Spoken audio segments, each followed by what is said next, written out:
धर्मराज युधिष्ठिर बोले, हे भगवान कृष्ण, अब आप मुझे आषाढ़ मास के कृष्ण पक्ष की एकादशी का नाम, व उसका पूजन और व्रत विधि तथा उसका महत्व बतलाइए। भगवान श्री कृष्ण जी बोले, हे युधिष्ठिर, आषाढ़ मास की कृष्ण पक्ष की एकादशी का नाम योगिनी है। इसके महात्म्य की एक पौराणिक कथा कहता हूँ, ध्यान से सुनो। प्राचीन समय में अलकापुरी में भगवान शंकर जी के भक्त कुबेर जी रहते थे, जो रोज भगवान शिव जी की पूजा किया करते थे। उनकी पूजा के लिए हेममाली रोज पुष्प लाया करता था। हेममाली की स्त्री अति सुंदर थी, जिसका नाम विशालाक्षी था। एक दिन हेममाली मानसरोवर से पुष्प तोड़कर घर आया, जहां अपनी पत्नी की सुंदर छवि देखकर वह काम आतुर हो गया और पूजा के फूल ले जाना भूल गया। जहां एक ओर हेममाली अपनी पत्नी के साथ काम क्रीड़ा में मगन था, वहीं दूसरी ओर कुबेर भंडारी उसका रास्ता देख रहे थे। जब बहुत समय तक वह न आया तो यक्षपति कुबेर ने अपने यक्षों को उसे देखने के लिए भेजा। यक्ष हेममाली को ढूंढते हुए उसके घर पहुंचे, जहां उन्होंने उसे अपनी पत्नी के साथ किलोल क्रियाओं में मगन देखा।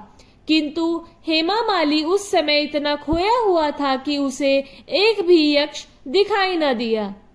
जब यक्षों ने वापस आकर कुबेर जी को माली के न आ पाने के कारण के बारे में बताया, तो वह बहुत क्रोधित हो उठे और उन्होंने हेममाली को अपनी सभा में बुलाया। अपनी सभा में हेममाली को देखकर कुबेर जी क्रोध में भरकर बोले, अरे महापापी नीच, तूने मेरे पूज्य शिव जी का तिरस्कार किया है। इस कारण मैं तुझे श्राप देता हूँ। तू स्त्री वियोग से दुख भोगेगा व मृत्यु लोक में जाकर कोढ़ी होगा।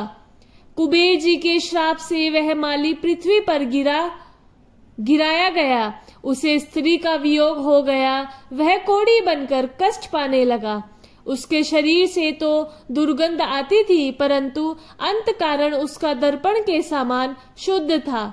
शंकर जी की भक्ति के प्रभाव से उसे पिछले जन्म की सारी स्मृतियां याद थी।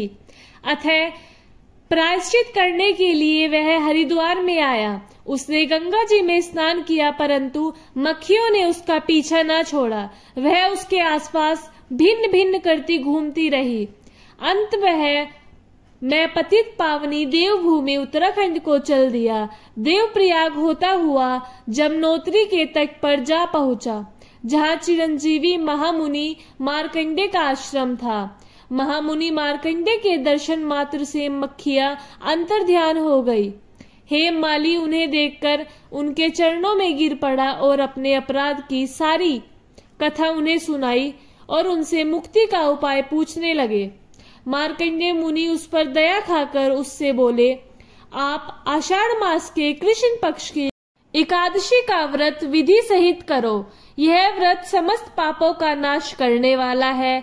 आपका भी पाप इस व्रत के फल से नष्ट हो जाएगा।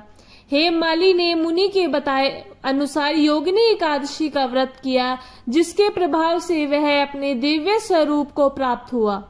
कहते हैं कि 88,000 ऋषियों को भोजन खिलाने से जो फल मिलता है, वह फल इस एकादशी के महात्म्य को केवल सुनने मात्र से मिलता है। इस दिन मिश्री का सागर लेना चाहिए। तरल पदार्थ मिश्री का प्रयोग दूध व दूध से बनी मिठाइयाँ और फल भी इस व्रत में ग्रहण किए जा सकते हैं।